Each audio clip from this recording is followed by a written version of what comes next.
Bonjour, c'est Alexandre. Aujourd'hui, on va voir les différents types de boîtes qu'on peut utiliser pour faire une pieuvre électrique.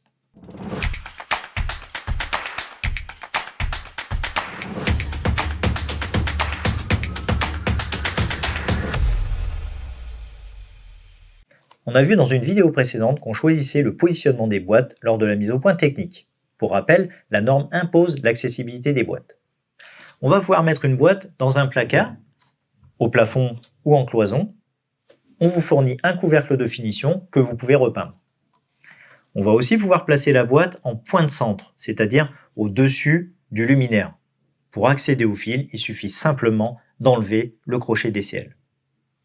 De manière plus classique, on peut aussi mettre la boîte en comble, par exemple pour un plein-pied, ou dans la partie haute d'une maison à étage.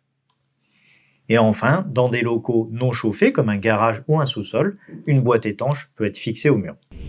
Alors, nous sommes dans l'atelier profil. Je vais vous montrer les différents types de boîtes qu'on vient d'évoquer. Finalement, une boîte est commune à plusieurs types de poses. Cette unique boîte peut finalement venir recevoir le couvercle plein pour une boîte qu'on va positionner par exemple en comble perdu. Mais aussi, j'évoquais les boîtes en placard. Donc la boîte vient derrière le placo et on a un couvercle de finition qui vient recouvrir. C'est ce couvercle qu'on peut repeindre.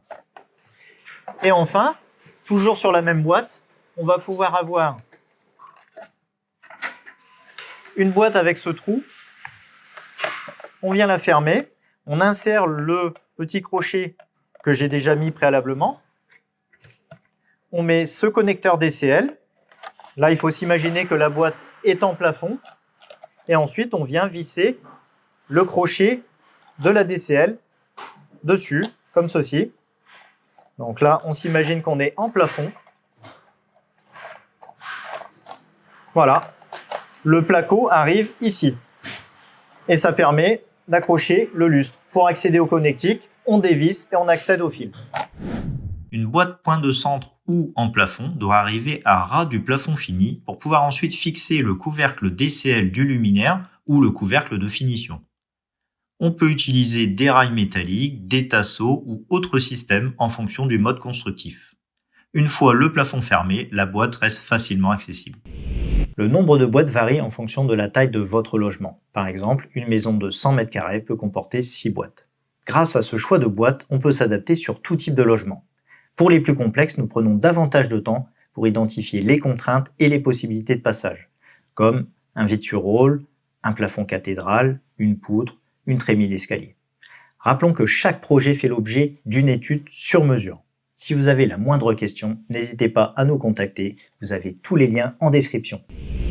Comme d'habitude, n'oubliez pas de vous abonner, activer la cloche, le petit like, mettez des commentaires aussi, ça fait toujours plaisir. En attendant de vous retrouver, je vous dis à bientôt.